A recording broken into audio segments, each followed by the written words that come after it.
Yo, Geeks, tudo em cima! Começamos o capítulo 1151 com a história de capa de Yamato, com ela participando de um torneio de sumô e derrotando Sukune, o irmão de Urashima, que a gente observou lá nos desafios de sumô em um ano. Olha, eu estava esperando de tudo na história de capa, menos Yamato lutando sumô. Vimos ali o Kawamatsu e ele está sorrindo ao ver Yamato derrotando ali o Sukune. Não tem nenhuma referência aparentemente nessa capa, mas é estranho a Uchi e o Peijuan não estarem nela, não estarem acompanhando ali o combate de Yamato. O que será que eles estão aprontando? Será que é mais uma conexão a um novo Bainha Vermelha? Pelo que parece, Kawamatsu já está com o seu novo chapéu de palha, que a Tama acabou fazendo para ele, o que é uma inversão clara do capítulo 1051. Se você não está acompanhando nossas inversões, toda segunda-feira a gente traz aqui as inversões dos capítulos e também o professor de Ohara. Nós voltamos para falar mais sobre este capítulo depois da vinheta.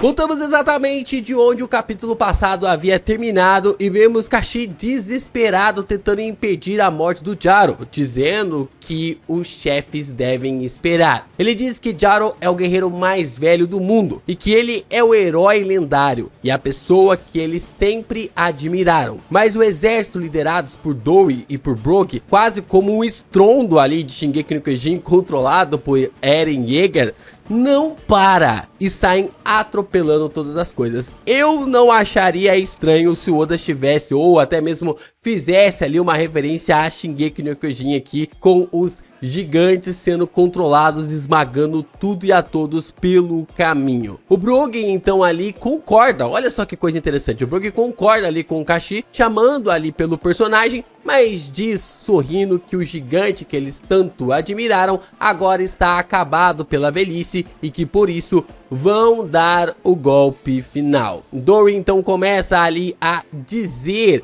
que este golpe será o sinal de que serão os reis de Elbaf agora, e são eles que porão o fim à luta daquela ilha. Ele ainda diz que precisamos despertar a era da obediência e que vão construir a era dos mais fortes assim. Kashi diz ali que Dory e Brook não têm o direito de dizer algo assim e questiona o que aconteceu ali com eles. Interessante que mesmo mudados, o Dory e o Brook ainda se lembram dos demais gigantes. A gente observa essa mudança ali acontecendo através do reverse e foi interessante ver esse ponto, porque os personagens ali ainda mantêm as suas consciências de quem são os gigantes e que, cara, uma hora ou outra eles serão transformados. Mas o objetivo aqui agora é matar o Jaro, porque essa é a vontade de Imu sobre eles. E é muito interessante esse ponto, porque não é simplesmente um apagar de memórias e me obedeça cegamente. Tem ali esse obedecer, porque a vontade de Imu meio que sobrepõe a vontade dos demais, mas eles não estão simplesmente ali aniquilando os gigantes. Talvez estejam sobrescrevendo as suas vontades para que Imu acabe usando o Dome Reverso neles. Eu não posso controlar vocês, mas eu posso solicitar o seu like, você se inscreva aqui no canal e também compartilhe esse vídeo com seus amigos. É muito importante você continuar reagindo aos nossos conteúdos e comentando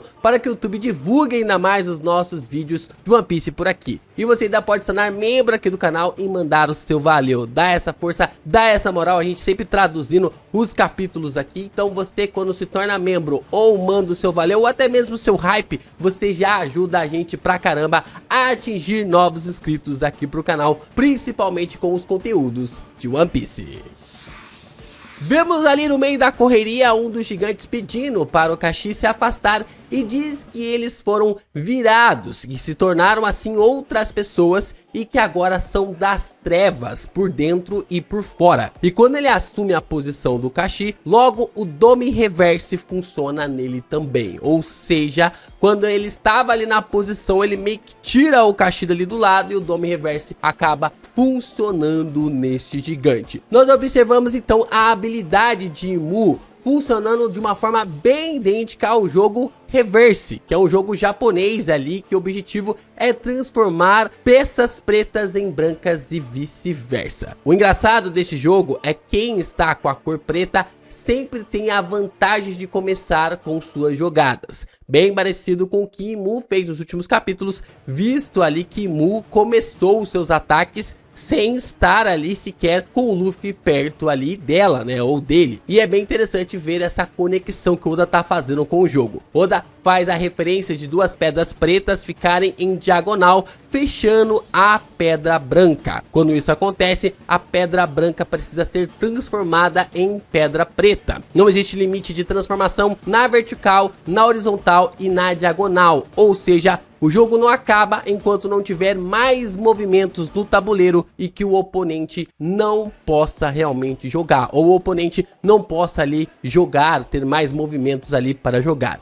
Então, existem dois pontos aqui de forma interessante para a gente entender essa habilidade de Imu. O primeiro é que as transformações precisam de um gatilho. As peças precisam estar entre peças pretas ou peças brancas para serem transformadas. Ou seja, Imu precisa de um gatilho para transformar os gigantes, ou seja lá quem for realmente ali que está conectado ao Dome Reverse. Será que esse gatilho é a raiva ou a compreensão de como a sua habilidade funciona? Porque o gigante havia entendido que havia trevas nos corações de Dory e Brogy e que eles não poderiam mais ser alcançados através das palavras. E logo em seguida ele acabou sendo transformado. Fica aí esse questionamento. E o segundo é que, se seguindo ali o jogo, dá para reverter as situações dos gigantes. Como eu falei para vocês, se consegue inverter as peças brancas em pretas, dá para reverter ali as peças pretas em brancas. Mas a pergunta que fica é como? O Luffy ainda não mostrou características assim usando o modo Nika, e aí fica esse questionamento sobre como o nosso Mugiwara, o nosso capitão, vai conseguir fazer tal feito. O gigante reclama de ser pego e assim passa pelo Dome Reverse de Imu. O gigante pego fala que o poder de Imu é maravilhoso, enquanto os demais gigantes dizem que eles precisam recuar.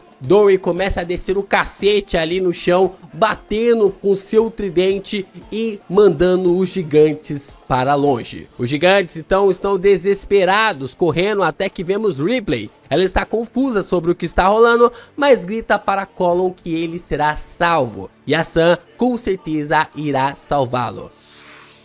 Vamos até a Via Arborizada, na linha 8, e vemos as crianças sonâmbulas, enquanto os gigantes gritam que existe um demônio na frente deles. Observamos que se trata de um pesadelo que as crianças estão tendo. Os gigantes começam a dizer que Gaban foi derrotado pelo inimigo e que a situação da batalha está péssima, enquanto são perseguidos pelos gigantes Reverse. Demônios começam a sair dos portais feitos ali pelo Killingan, enquanto ele aparece tocando uma corneta de chifre, dizendo para os pesadelos caídos se levantarem. Eles não têm direito à morte, que a morte não existe para eles. Mais demônios começam a sair ali dos portais e ele começa a rir, dizendo que é isso mesmo. Eles precisam se levantar, nascer de novo, pois o pesadelo de Elbaf nunca terá fim. Olha, essa frase chamou minha atenção, porque será uma referência da fala do Barba Negra de que os sonhos de um homem nunca têm fim? Vemos finalmente o rosto de Killingan em sua forma híbrida e ele se parece muito com um tritão. Dá até para dizer que ele poderia parecer com o Bartolomeu, mas o Bartolomeu ele tem os dentes um pouco mais afiados, né? Tem uns dentes um pouco mais pontiagudos. E a gente pode observar que ele até está carregando um tridente, né? O Killingan está carregando um tridente. O Killingan seria a forma perfeita, se ele for um tritão, de trabalhar ali o núcleo dos homens peixes que aconteceu há 200 anos. O que levou o ataque ali do MF em Mary Josie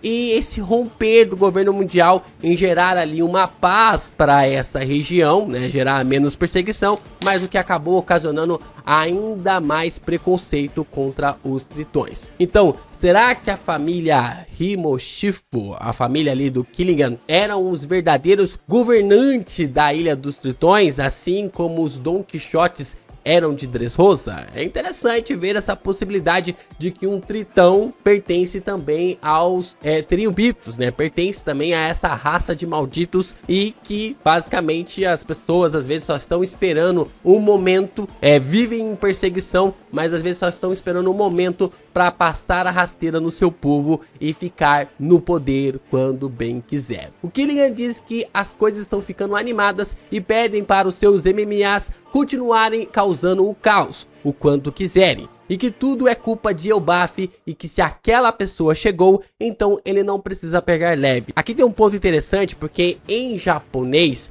o Killian se refere ali como um termo chamado de Anoho. Esse termo ele pode ser usado para aquela pessoa, porque nós não sabemos o gênero de Imu. Por quê? Porque esse termo é usado tanto para aquele cavaleiro ou também para aquela senhora. É um termo de respeito, mas também é um termo ambíguo de propósito, porque, como eu disse, nós não sabemos o gênero de Imu, então faz total sentido. Outra informação que temos neste capítulo é que o Romanji de Killian foi mesmo confirmado. O seu nome ali é com L, né? 2 L's em vez de ser Killian, é Killian. E nós temos um H entre o G e também o A, o que é uma referência completa ali sobre as informações do personagem. Vamos para o bando do Chapéu de Palha e vemos Nami questionando que os pesadelos aumentaram novamente. Jimmy está dizendo que isso acabou virando uma grande confusão, enquanto o Usopp grita chamando por Dory e Brogy, e ele está chamando-os de mestres. Questiona o que estão fazendo sendo atingidos assim e pede para eles acordarem. Ele questiona que aparência é essa e é uma aparência sem um pingo de orgulho. Olha o Usopp começando a brilhar. Será que no meio dessa escuridão de mais de 300 capítulos nós podemos ver o Usopp começar a brilhar? Será que tem uma luz nesse fim de túnel? Será que realmente veremos uma luz nesse fim de túnel para o nosso atirador do Chapéu de Palha? Vamos para os meios ali dos gigantes e vemos que alguns estão desmaiados ainda pelo haki do conquistador de Imu. Eles reclamam que não conseguem salvar as crianças e entendem porque o Soul não conseguiu salvá-las antes. Ou seja, a habilidade ali de Sommers ainda está funcionando nas crianças gigantes. Uma das mães está puta, dizendo que não consegue salvar as crianças e diz que não vai perder ninguém. Mesmo que haja monstros invisíveis e espinhos, ela vai salvar todos com toda certeza. Olha o poder do amor aí! Olha o poder do amor aí! Sommers então questiona Imu até onde eles devem ir e Killian diz que o campo de batalha já é deles. Imu começa a fazer alguns questionamentos estranhos, dizendo que o pesadelo dele será enfrentado com maldade. Tanto esse pesadelo quanto essa maldade está entre aspas e que se deixarmos eles se autodestruirão, e questiona o que exatamente vai quebrar, né? O que exatamente vai quebrar ali dentro de Elbaf ou dentro dos gigantes. Quando Imu vai narrando isso, vemos ali os gigantes se ajudando, ainda sendo perseguidos pelos pesadelos, Dory atacando por onde passa e as crianças lideradas ali por o Column ainda dormindo. Fica esse questionamento sobre essa importância da fala de Imu. E aí, meus amigos, Imu vem com o pé na porta e crava a nossa teoria aqui. Ela diz, ou ele diz, que se o Harold não tivesse falhado naquela época, o coração, o espírito, a mente de Elbaf, desde aquela época, já seria um país sobre o controle deles. Ah, meus amigos, que coisa maravilhosa! Então tudo leva a crer que o Harold era mesmo um traíra. Ele era um traíra, alguém que estava trabalhando com o governo mundial e que pode ter voltado, se voltado contra o governo mundial. Esse é um ponto interessante. Mas no meio dessa confusão, aqui no meio dessa confusão, a gente pode observar que o ponto mais básico é que o Harold deve ter sido morto ali pelo Jaro, e o Jaro deve ter perdido as memórias do que aconteceu quando o Harold enfiou a espada em sua cabeça. O Loki então deve ter assumido a culpa pela morte ali do Harold, para que o Jaro não fosse condenado como um regicida, né? Tipo assim, cara, como ninguém vai conseguir me matar, como nada que fizerem aqui vai conseguir me matar, então eu tanco aqui a porrada, eu tanco aqui que eu sou o executor e o guerreiro de Elbaf pode permanecer vivo, pode continuar vivo ainda. Então eu tô apostando minhas fichas nesse sentido. Talvez ali perto da morte o Harold tenha se arrependido, ou antes de morrer o Harold tenha se arrependido de tudo que acabou fazendo, por isso que Mu está chamando ele de um grande traidor. Talvez a escola e a biblioteca tenha sido colocada para nerfar ali os poderes dos gigantes, deixar eles um pouco mais fracos, para depois realmente ter essa ênfase de poder ali sequestrá-los, tirá-los ali de uma forma muito precisa. Mas até mesmo esse é um questionamento importante, porque o Sommers ele fala ali que não é para ter biblioteca, não é para ter escola, os gigantes deveriam ser uma fúria. Então fica esse paradoxo, né, pra gente tentar entender o que realmente aconteceu, mas tudo leva a crer que agora o Harold estava mesmo trabalhando com o governo mundial, visto até mesmo que Mu sabia sobre o planejamento deles com o governo mundial. Voltamos alguns minutos no tempo antes de Mu possuir o corpo de Gungo e vemos Chopper caindo para salvar Gaban. Chopper está desesperado, caindo porque pulou para salvar por impulso. O nosso médico conversa com ele mesmo dizendo que precisa ter calma e que não pode deixar Gaban morrer. Mas no meio do ar, algo bizarro acontece. O Chopper ele consegue cavalgar no ar, meio tipo assim, tá andando ali no ar, e além disso ele consegue acelerar no ar, igual o Luffy faz no modo Nika. Será aqui um indício de que Eiichiro Oda está cozinhando também para o Chopper? Será que estamos vendo aqui um prenúncio sobre um despertar da habilidade ali do Chopper? A gente sabe que o Chopper tem algumas referências também com a Hito no Mi do Luffy, né? Então, cara, isso aqui eu achei...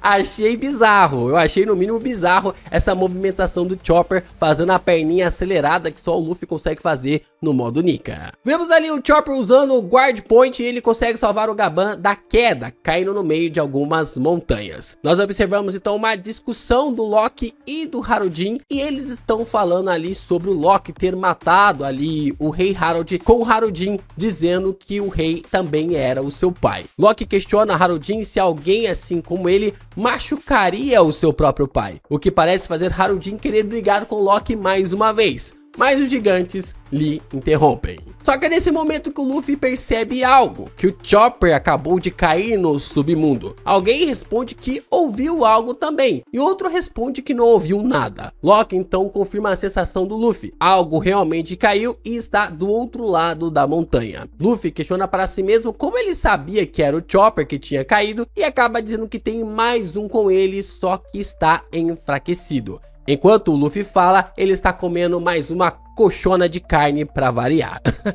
E aqui pra mim é a voz de todas as coisas, né? Já passou aqui de ser do haki da observação. Não tem como ele saber do que se trata realmente ali do Chopper só pelo haki da observação. Ou será que tem? Ou será que tem ali dessa questão? Mas o fato, se fosse o haki da observação, ele saberia o porquê. Agora ele consegue sentir o Chopper, mas não sabe dizer que realmente se tratava ali do Chopper. Ele não sabe dizer por que ele sentiu o Chopper. Então, por ele não saber que se tratava mesmo do Chopper, dá pra entender que se trata realmente ali da voz de todas as coisas. O Sanji então diz que se isso for verdade, isso quer dizer que o Chopper caiu do mundo do sol. Então o Zoro concorda, dizendo que eles precisam procurá-lo imediatamente. Eles vão atrás ali do Chopper e o Loki começa a fazer chantagem com os gigantes que ficaram para libertar ele, mas eles se recusam. Então o Dendemushi dele começa a tocar. É moça, e ele ou ela chama o Loki de Loki-sama, ou seja, ele possui um sinal de respeito com o príncipe. Loki começa a dizer para a moça que está ocupado neste exato momento e que eles precisam falar depois. Moça diz também que está ocupado, mas ligou porque precisava lhe dizer uma coisa rapidamente. O que o Loki responde que tudo bem, desde que seja algo rápido e que ele fale baixo. Moça então começa a dizer em tom de despedida, enquanto Gerd e Goldenberg parecem estar ouvindo as informações. Moça diz que há pouco ele tentou lhe ligar, mas não conseguiu, o que é um sinal de que por um tempo eles não vão conseguir usar o Dendemushi de onde ele está. E Loki questiona o que está acontecendo. Moça diz que no começo tinha medo, mas com o tempo suas conversas se tornaram momentos insubstituíveis de paz, e que ele ligou para lhe agradecer através de uma palavra. Loki está genuinamente preocupado e questiona mais uma vez o que está acontecendo. Loki então está furioso, questionando onde Moça está e questiona se ele havia sido levado por alguma coisa assustadora de novo. Mas Moça acaba respondendo que não, ele está bem e que não precisa se preocupar. Ele agradece por tudo até agora. Loki pede para a Moça esperar, mas ele desliga. Nós observamos então a Gerd se aproximando ali do Loki e ela está rindo, o que deixa o gigante irritado, questionando o que ela estava olhando. Gerd responde que está feliz por ele ter feito um amigo que lhe trouxe paz no submundo, o que Loki fica puto, dizendo para Gerd não ousar dizer isso pro pessoal lá de cima. Cara, o Loki é um marrento com um coração gigantesco, né? Tipo ali o pessoal ali da gangue de Tokyo Revengers. Que comparação escrota, né? Agora a pergunta que fica é: quem é Moça, né? Quem que é este ser? Quem é essa criatura? Será que ele é um Tenryubito? Será que ele faz parte ali do exército revolucionário? Porque Meliodas está sendo atacado agora. A gente sabe que pode ser pelos revolucionários, pelo Barba Negra, mas Moça está em uma região que está prestes a ficar sem comunicação de Dendemushi, como nós visualizamos agora através dessa cena. Então fica esse questionamento sobre quem é Moça. Os gigantes então retornam com o trio monstro e pedem para Gerd preparar os cuidados médicos porque Yasan está gravemente ferido. Luffy começa a ver Gaban recebendo os preparos médicos enquanto repara que o velhote era mesmo amado por todo mundo. Luffy agradece Chopper por ter lhe salvado, dizendo que ele fez um bom trabalho e que havia mandado muito bem. Chopper, pra variar, começa a rir do jeito que ele sempre faz quando fica sem graça, dizendo que não foi nada e que ele nunca fica feliz por ser elogiado, mas no fundo está dançando pelos elogios. A gente viu isso no live action, no trailer do live action que acabou saindo pelo Chopper, e agora ele tá fazendo isso no mangá, que a gente nunca perde e que a gente literalmente nunca fica cansado de acompanhar. Temos uma passagem de tempo e o Luffy gospe tudo que estava na boca comendo ao receber a informação que o Gaban fazia parte da tripulação do Rei dos Piratas. O capitão entende que ele era companheiro do Roger e do Relief. Alguém começa a dizer que ele e o Rei das Trevas, Relief, eram as duas asas do Rei dos Piratas e que provavelmente Gaban era o número 3 em força. Quando o Gaban escuta ali o número 3 em força, ele já começa a querer se mexer. O Zoro fica com uma expressão amarga ali ao observar, ao entender quem era o Gaban, e chega à conclusão de que Gaban era um pirata importante. Ele era forte mesmo. Luffy então afirma que o Gaban também conhece o Shanks, o que lhe deixa realmente surpreso ali e feliz, e o Harudin percebe que o Gaban está se mexendo e quer falar algo. E vemos ele levantando a mão todo moribundo, dizendo que ele era na verdade o número 2 em força. Alguém então comenta que existem algumas coisas nas quais não se pode abrir mão, mesmo em momentos assim. Os gigantes ficam felizes sobre o Gaban ter voltado à sua consciência e Chopper começa a atualizar o Luffy sobre o que está acontecendo no mundo de cima e que lá está um completo caos. Ele informa que todas as crianças foram feitas de refém e que ninguém consegue fazer nada contra os poucos inimigos. E que existem monstros gigantes também causando destruição para tudo quanto é lado. Então, a rajada do Haki do Conquistador que vemos no capítulo passado de Mu chega até o submundo de Elbaf. E aqui a discussão que a gente trouxe no capítulo passado sobre o Haki do Conquistador de Joy Boy ou de Mu ser maior do que o outro, aqui já foi, né? E Mu... não tem pra ninguém. A escala que Mu conseguiu escalonar aqui é uma parada realmente absurda. Não tem pra Joy Boy e também pro Shanks. Joy Boy ali ele escalonou, colocou a ilha de Egghead pequenininha, mas cara, não tem comparação com o tamanho de Elbaf. Elbaf é gigantesco. Os gigantes andam por Elbaf. Então o escalonamento aqui da rajada, do raio ali de Haki do Conquistador de Mu é uma outra parada, uma outra realidade. O Shanks também consegue fazer ali desde a parte de fora de Wano, né? Desde a parte de fora de Wano até chegar certinho ali no Aramaki, também é um feito absurdo. Mas no mangá de One Piece não tem uma rajada de Haki do Conquistador maior do que Mu. Não tem. Simplesmente não existe. Gaban é o primeiro a falar do Haki do Conquistador quando o sente. A rajada assusta também o Zoro e o Sanji, até o Zoro dá aquela mordida no dente que deixa ele até ali meio assustado. A gente observa ali que tanto a Gerd, o Road e também o Stansen ficam em choque total pelo sentimento ali do Haki do Conquistador. E o Harunjin diz que eles precisam voltar com urgência para a parte de cima. Eles precisam retornar para o mundo do sol e que Elbaf está em perigo. Luffy diz a Chopper que entendeu tudo, mediante ao sentir o Haki do Conquistador. E o Loki começa a gargalhar, questionando quem era esse. E que Haki absurdo. Ele ri ainda mais, dizendo que aposta que todos vão precisar agora do seu poder. Caraca, o negócio escalonou pro nível realmente assim absurdo, né? Porque se você vai metrificar ali o Elbaf, vai ver como o Imu consegue escalonar as suas habilidades, é um feito inacreditável. E para ali o medo de uma galera, Imu não vai ser bucha, meus amigos. Depois de um Haki do Conquistador desse, rapaz, olha a escala de Haki do Conquistador do bicho.